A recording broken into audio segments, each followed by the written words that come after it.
Sit erect, the head, the neck, and the spine in a straight line. Close your eyes gently. Relax the shoulders. Let your hands be in your lap or on your thighs or knees, palms facing the sky.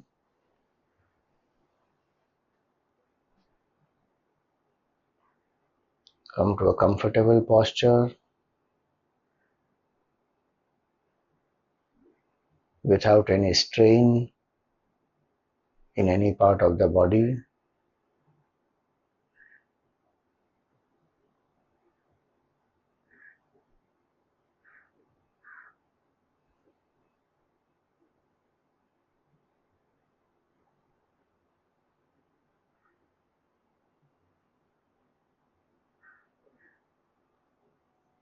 Invoke gratitude in your heart.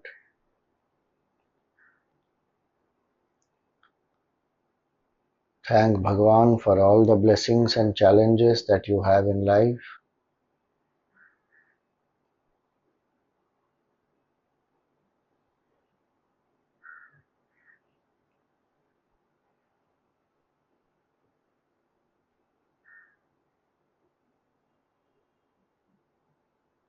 Thank Bhagwan for this human body.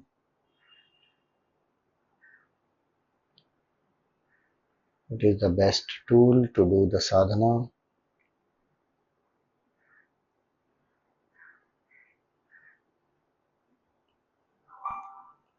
For all the times that the body has been healthy,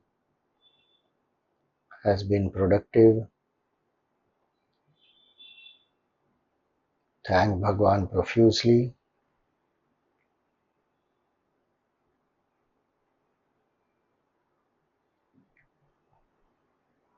And even if the body has been going through some diseases, some challenges, still thank Bhagwan, because some karmas are getting exhausted.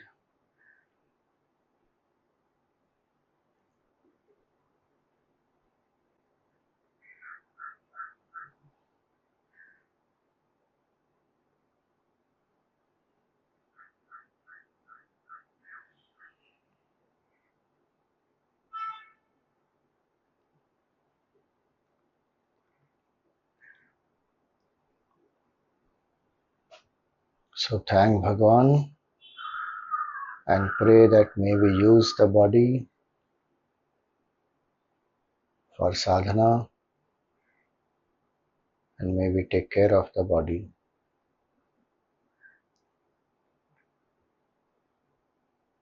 This body belongs to the five elements, belongs to Bhagwan.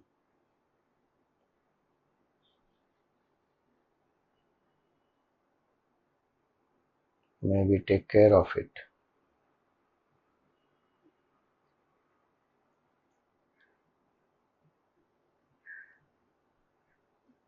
Suggest to the mind that for the next 30 minutes I am steady and still without any movements.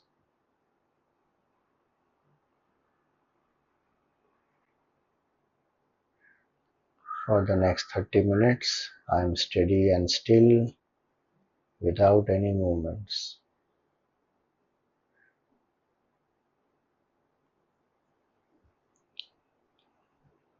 I am alert, awake and quiet.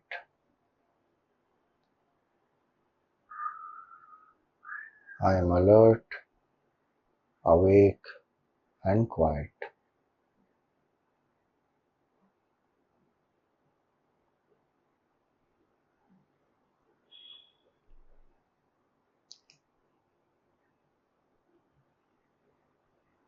For the next 30 minutes I am only a sadhak, a bhakta.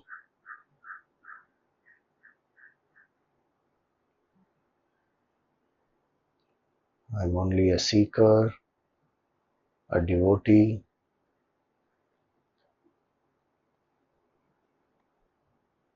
All other roles and duties can wait.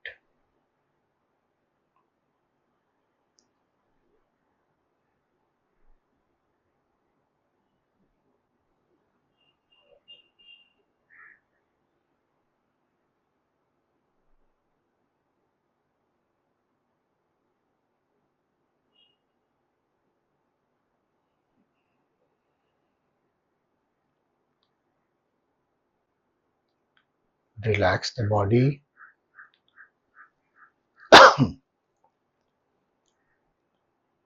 As we say Shi, take a deep breath. As we say Va, exhale slowly. Don't repeat Shi and Va. Just do the simple deep breathing without any jerks. Slow, steady and deep.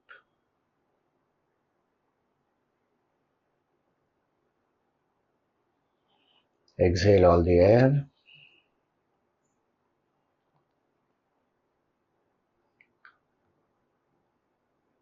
Shi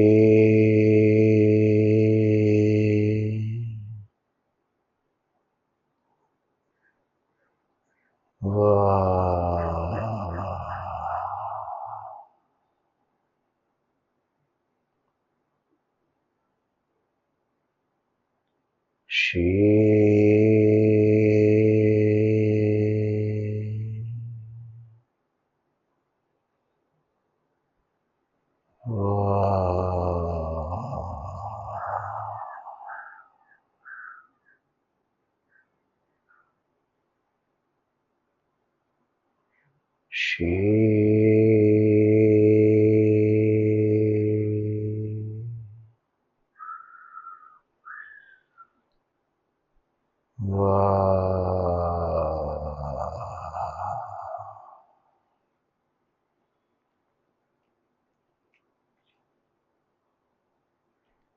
Shiva.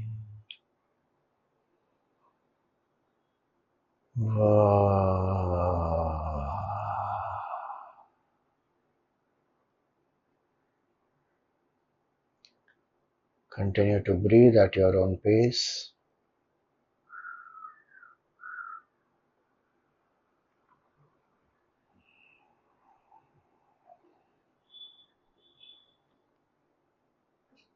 With every inhalation, feel that your body is flooded with energy and light,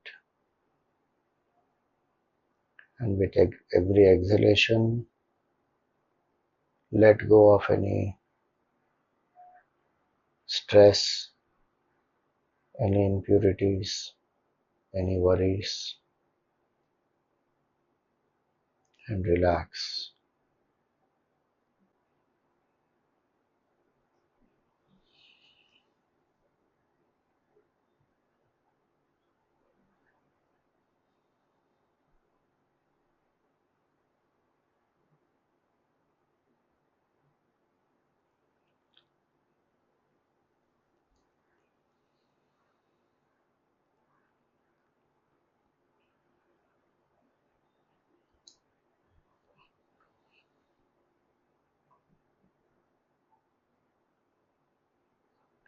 In the space between the two eyebrows or in your heart,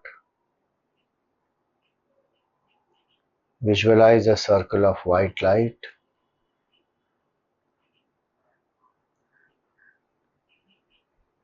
And invoke the auspicious form of your Guru.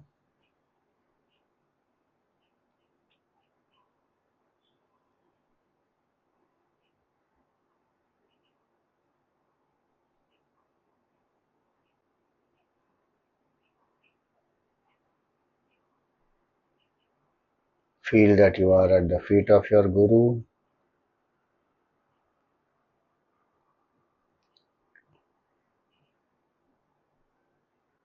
Thank the Guru for all the blessings, knowledge, love, and compassion.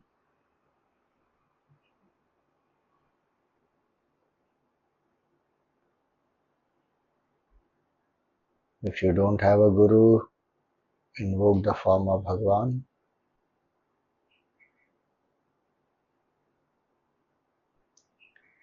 With all bhavana and bhakti towards the Guru,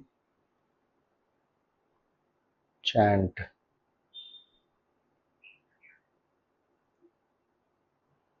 Gurur Brahma Gurur Vishnu Gurur Devo Maheshwaraha Guru Sakshat Parabrahma Tasmai Shri Gurave Namaha.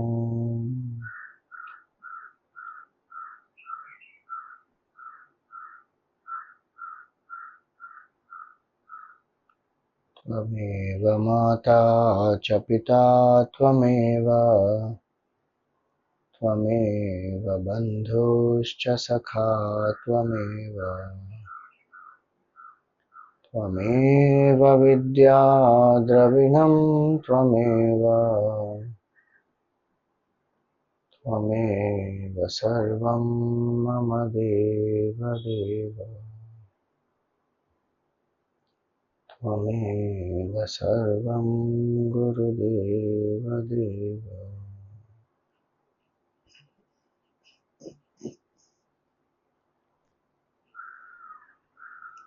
Offer some flowers at the feet of the Guru, prostrate in front of the Guru.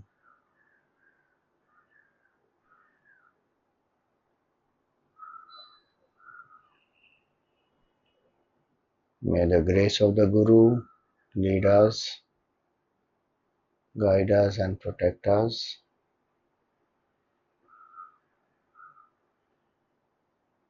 Repose the form of the Guru back into your heart.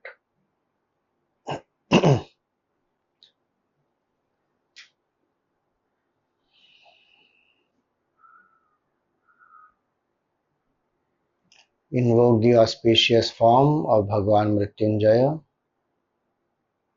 in the space between the two eyebrows or in your heart.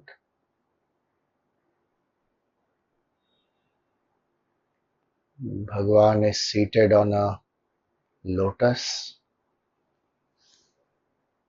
on a tiger skin. He is seated in Padmasana. In two hands, he is having two pots of nectar,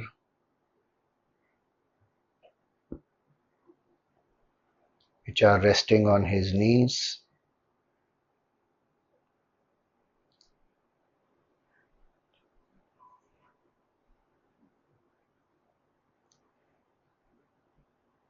Bhagwan has a mala in one of the right hands, which are in the middle, and the middle left hand is held in Mriga Mudra,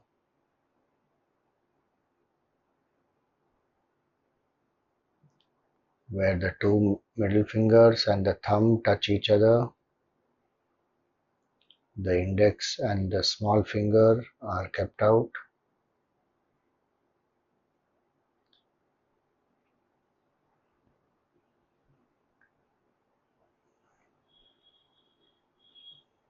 Bhagwan has worn Rudraksha malas around his neck, on his arms and the wrists.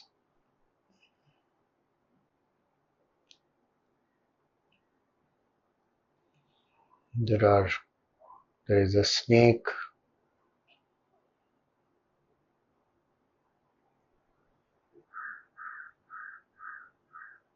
Below the chest of Bhagwan, there are two snakes on his right and left shoulder.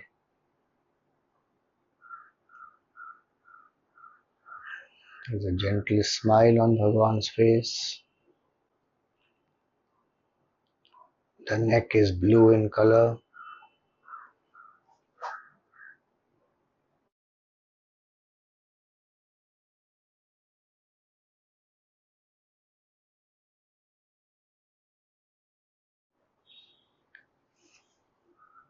His two eyes are partially closed.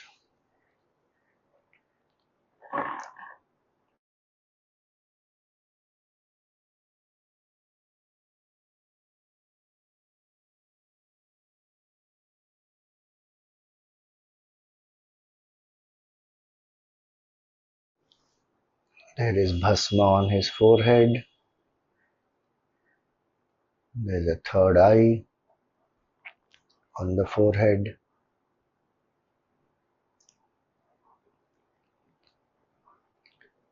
With two hands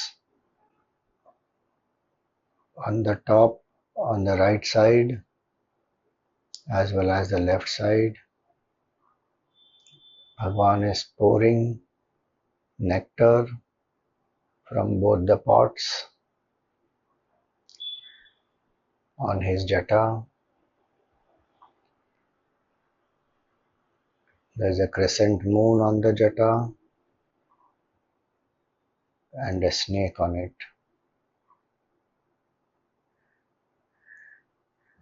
This is the auspicious form of Bhagwan Mrityunjaya Rudra.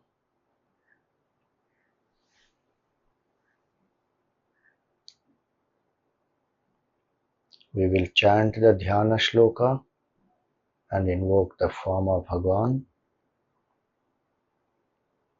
which describes this exact form that we just visualized.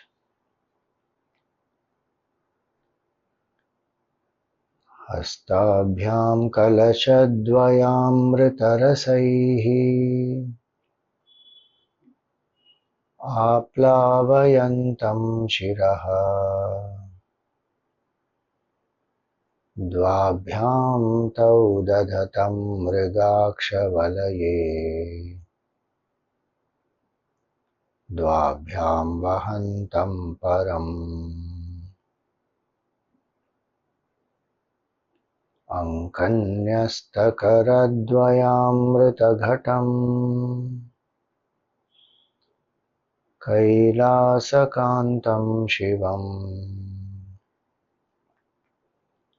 Swachhambho Jagatam Navendumukutam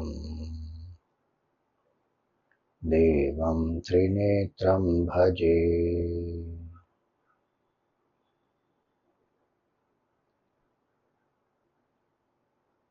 Feel that you are in front of Mrityunjaya Bhagwan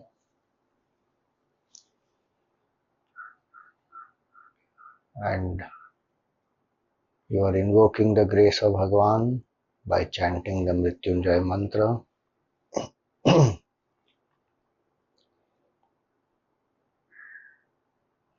We will chant the mantra 11 times.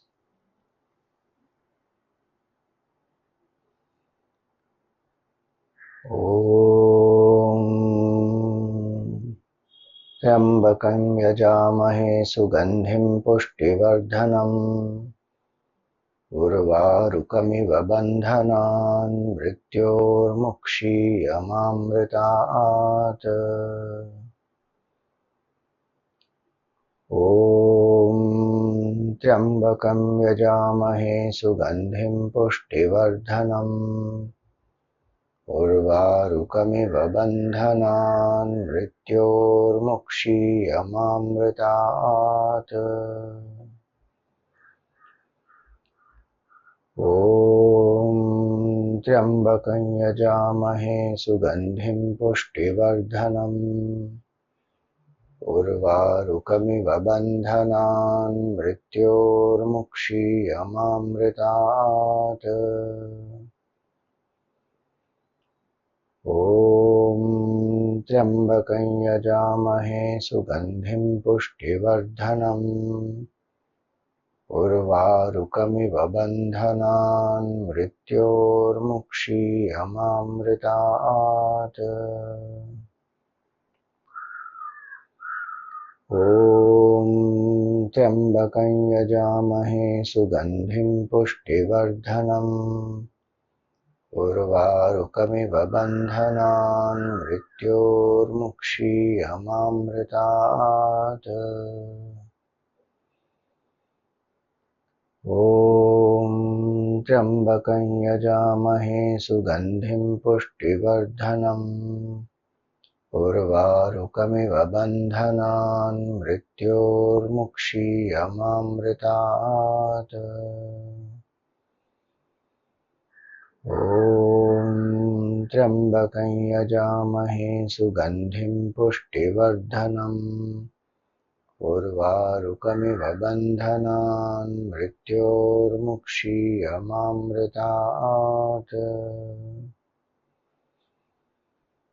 ॐ त्र्यम्बकं यजामहे सुगन्धिं पुष्टिवर्धनम् उर्वारुकमिव बन्धनान् मृत्योर्मुक्षीयमामृतात्। ॐ त्र्यम्बकं यजामहे सुगन्धिं पुष्टिवर्धनम् उर्वारुकमिव बन्धनान् मृत्योर्मुक्षीयमामृतात्।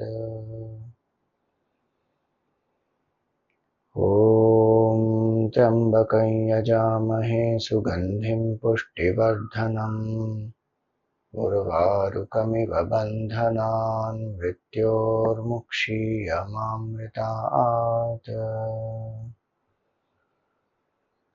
ॐ त्र्यम्बकं यजामहे सुगन्धिं पुष्टिवर्धनम् उर्वारुकमिव बन्धनान् मृत्योर्मुक्षीयमामृतात्।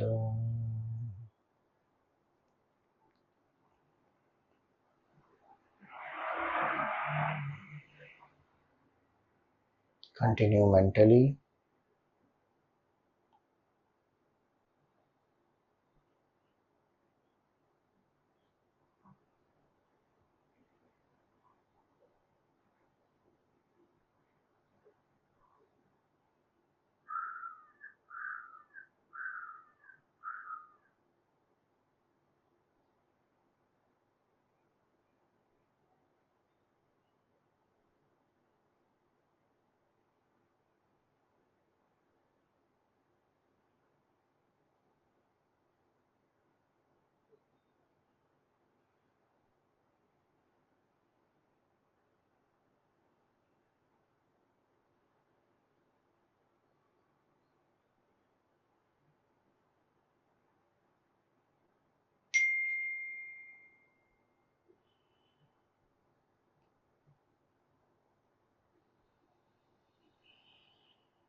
We contemplate on the simple meaning of the mantra.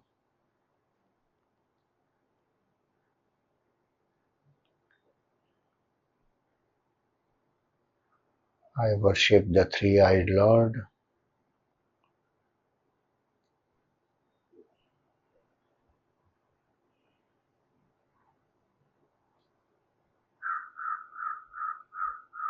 Trambakam yajamahe.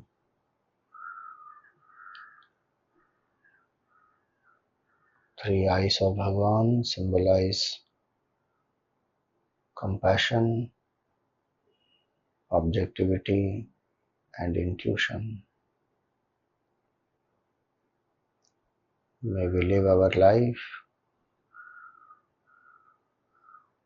based on this compassion, objectivity, and intuition.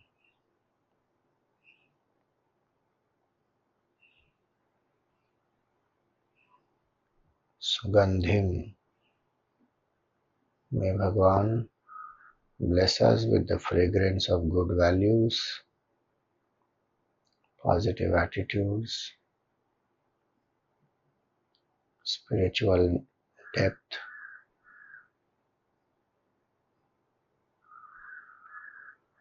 because he is an embodiment of these. He is Sugandhim.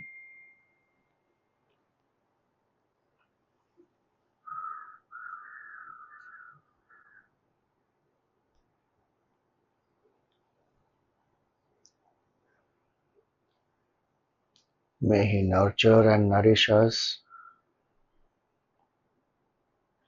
Pushtivardhanam. Physically, may we be healthy, free from diseases.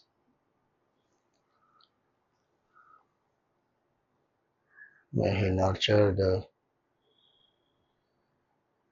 mental strength, intellectual sharpness,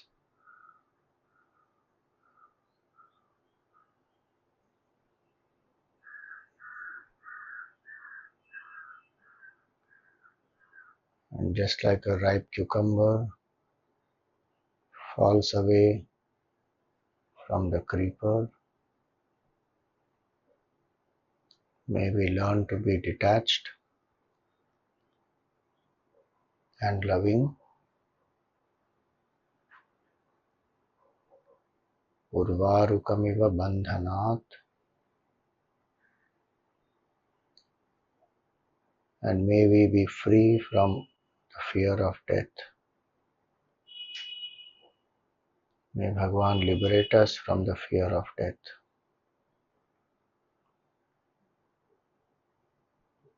When death comes, I smile at it,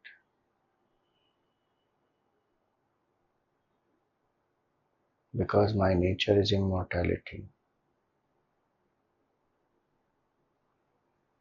and only the body dies.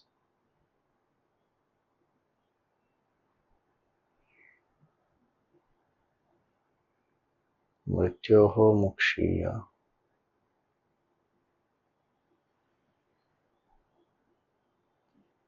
Ma amritat. May I never neglect immortality.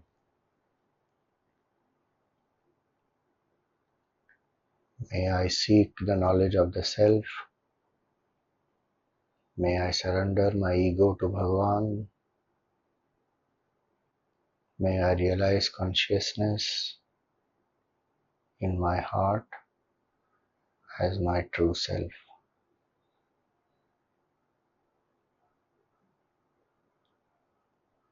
And that consciousness is unborn, unchanging, undying. It is the substratum of the whole world.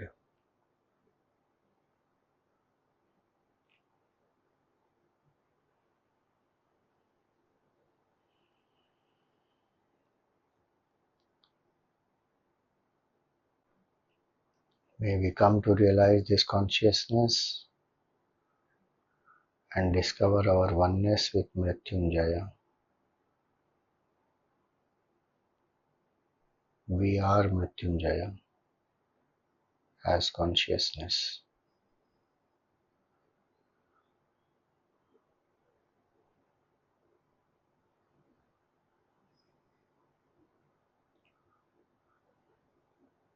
Offer some flowers at the feet of Bhagavan Mrityunjaya. Perform the pradakshina of Bhagavan. Prostrate in front of Bhagavan and feel that a little bit of nectar from the pot is being poured by Bhagavan on your head, and His grace and blessings pervade your entire being.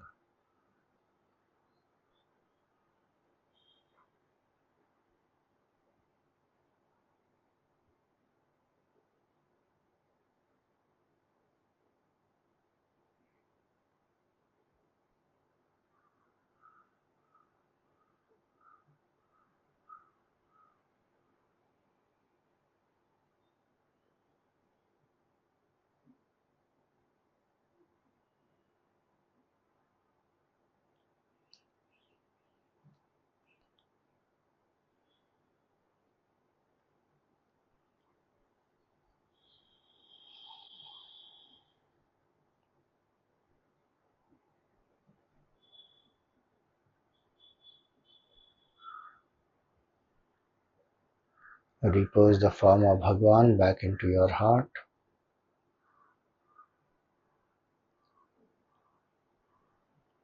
Be aware of your breath.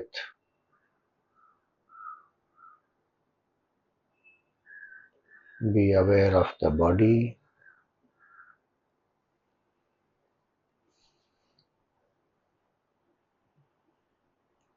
Be aware of the happenings around you.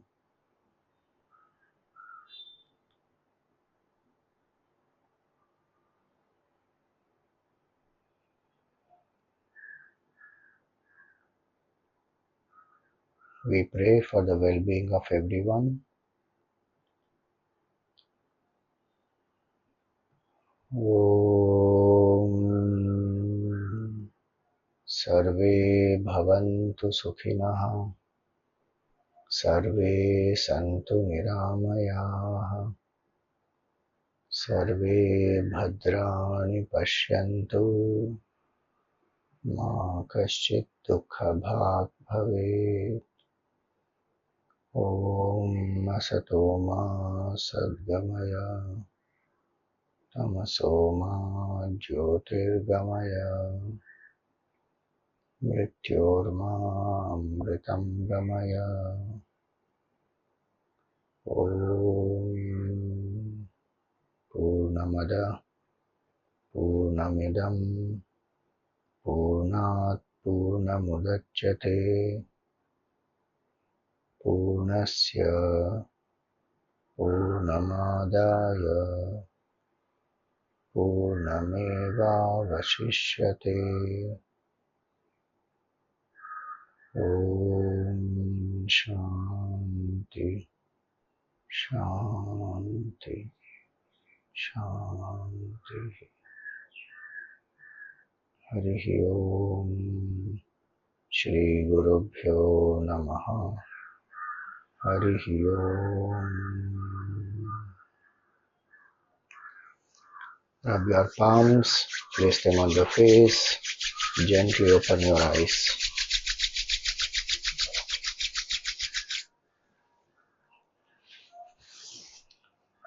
Haji. Shubhangi ji. Yeah, Hariom Swamiji. I wanted to know the significance or the symbolism with respect to these four pots that Bhagwan is showering on himself, the nectar that he is showering on himself, because he does not need the nectar. So, what is the meaning of that? I'm covering that tomorrow. The entire symbolism I'm explaining tomorrow. So at that time I Okay. can explain. Okay. Thank you. Hariom.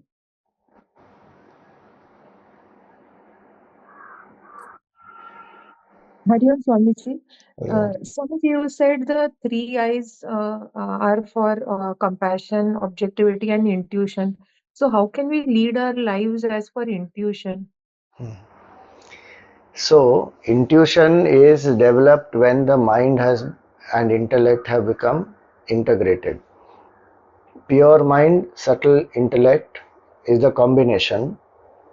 So when we do sadhana, that is the purpose. To make the mind free from attachments, raga, dvesha, and because of this attachment, there's six other impurities: kama, krodha, lobha, moha, mada, matsarya. Sadhana is to overcome these, to make the mind pure, and to make the intellect sharp and subtle by thinking of subtle topics, or thinking of Bhagwan who is subtle, or thinking about space, thinking about Vedantic concepts. Now when we do this, intellect will become sharp by study, by reflection, and the mind will become pure when we surrender, when we learn to accept life as it comes. Then the intuition grows. The purpose of intuition in Vedanta is what? To know the self. Intuitively we will know the self. Purpose of intuition is not that, okay, now I have a hunch, I have an intuition that today this contract I will get, or today this person is going to meet me. That is not the purpose of intuition here. The purpose of intuition is to intuitively know the truth, the self. And so the Upanishad, the Kaivalya Upanishad says, Shraddha Bhakti Dhyana Yogad Avaihi. In that the word Dhyana Yoga means this steady contemplation. Through that the intuitive realization of the self will happen. And that's why the third eye is the intuitive eye. Because when the third eye opens, in the stories we see that okay, the world burns. But when the third eye opens, when intuition develops, the body identification is burnt. The attachments to the things and beings in the world is burnt. So Bhagavan doesn't burn the world in that sense. Bhagavan burns the worldliness. That's the purpose of intuition. So to lead a life in daily life where we learn to be kind, compassionate on one hand, at the same time we are very objective. We know that what we are going through is a result of our karma, what others are going through is also a result of their karma. No matter what we do, if they have to go through certain karma, they only have to go through. That is their journey. We can help, we can aid, but beyond that we can't do anything else. So positive, negative, everything happens based on karma. That is the objective part. And compassion part is if somebody is suffering, we still work to help, to serve.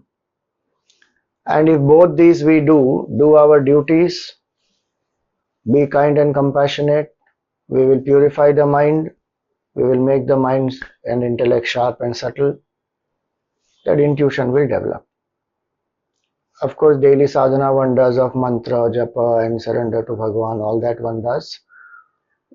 Then one is able to develop this intuition and realize the truth.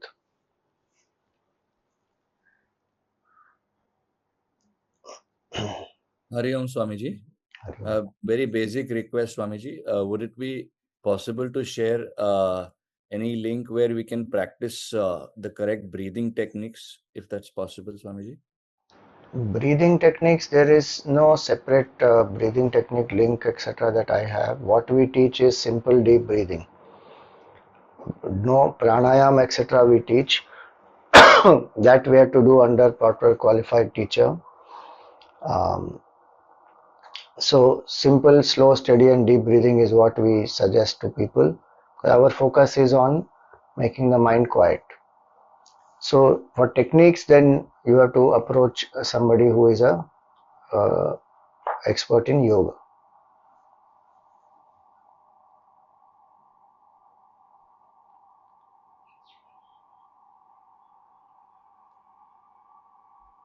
Yes.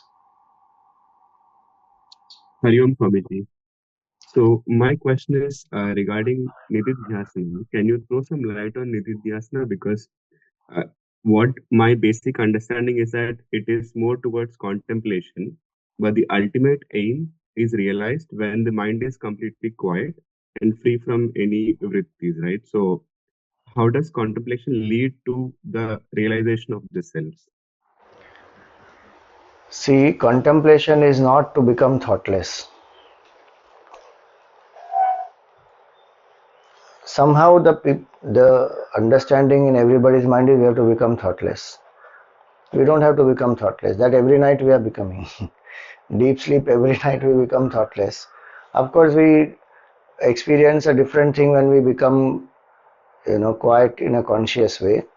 But that's not the purpose. Even if Yoga Shastra says Yogastu Chitta Vritti Nirodha, it is not meant for becoming thoughtless.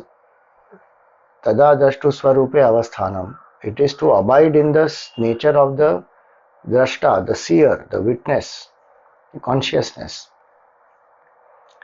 Contemplation is Nididhyasan, is when we see, the definition given by Swami Sadanandji in this book called Vedant Sar.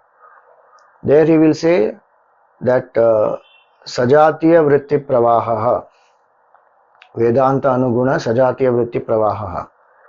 The mind is steadily focusing on the self. Same thought processes are towards the self. The thoughts are moving towards the self. Not distracted, not tempted. Steadily when I contemplate Aham Brahmasmi or Shivoham, Shivoham, Shivoham, then what am I doing with that? The Jiva Bhav is replaced with Brahma Bhav.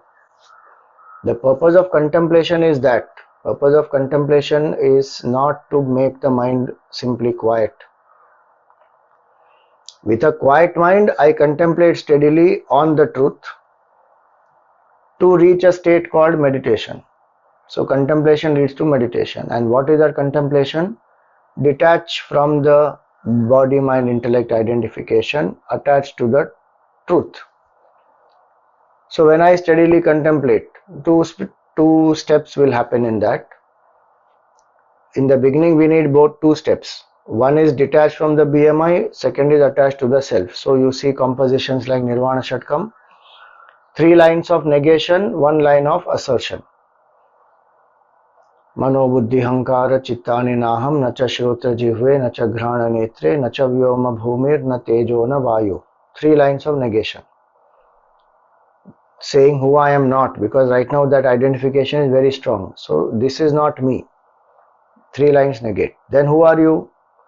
Chidananda Rupa, Shivoham, Shivoham. I am that pure consciousness, which is Shiva, which is auspiciousness. Now, as we progress in this is what has to be done with a mind which is quiet. So how we do mantra japa, and with that mantra japa, after that we contemplate. That is what we have to do in Nididhyasan. Take a mantra. It can be Om Namah Shiva, it can be any mantra by which the mind becomes single pointed, but stick to one mantra. And when the mind has become single pointed, then either contemplate on that same mantras with Vedantic aspect, or invoke the mind, in the mind, this type of compositions like Nirvana Shatkam, Brahma Jnanavali, Upanishad mantras, which reveal the oneness of Jiva and Ishvara. So in the beginning, this is what has to be done in contemplation. Slowly, as we become more and more detached from the false identification, then we don't need necessarily negation in this way, three lines of negation, 1 line of assertion. Then we come to contemplate. Let us say Brahma Jnanavali. So Asangoham, Asangoham, Asangoham Punah Punaha Satchidananda Swarupoham Ahameva Aham Avyayah. In that 3 lines, 3 words again, detached I am, detached I am, detached I am. Again and again I am telling myself Punah Punaha Satchidananda Swarupoham. My nature is Satchidananda Swarupa. I alone am. I am changeless. So one uses pointers like that. Nityoham, Niravadyoham. I am eternal. I am not knowable as an object. So we use pointers of the self. In Nididhyasan, pointers of the self are used to lift the mind to that state which is our self, our consciousness, our nature. That is what has to be done in Nididhyasan. And when the mind has been lifted, then one just drops even those pointers. Just stay as the self. That's why Gurudev would say, contemplation leads to the state of meditation. Then there is no identification, no ego, nothing. And if the mind again brings up some, finite identification, again take the pointer, lift the mind up. That's what has to be done in Nididhyasan. To steadily contemplate, drop the false identification, assert the truth. Negate, assert, and finally stay as the self. Vedansar will say Nididhyasan will lead to Savikalpa Samadhi will lead to Nirvikalpa Samadhi. And continuous practice of Nirvikalpa Samadhi, the false identification goes, the ignorance is destroyed, one revels as the self. The Samadhi there is not like what we describe in Yoga Shastra and other places. Samadhi there is absorption in the self. Because Sama is the nature of the self, is Brahma is self, is Sama. Samam Brahma in the Gita Bhagavan says. So Samadhi means Brahman only. Samadhi is not one state of mind. Samadhi is equal to Brahman. When the dhi has disappeared, when the false identification has disappeared in the infinite consciousness, that is Samadhi. So consciousness is Samadhi. It is not a state of mind. Quiet mind will lead us to that through steady contemplation. All right. Om Shanti Shanti Shanti Harihi Om Shri Guru Bhyo Namaha Harihi Om. Thank you everyone.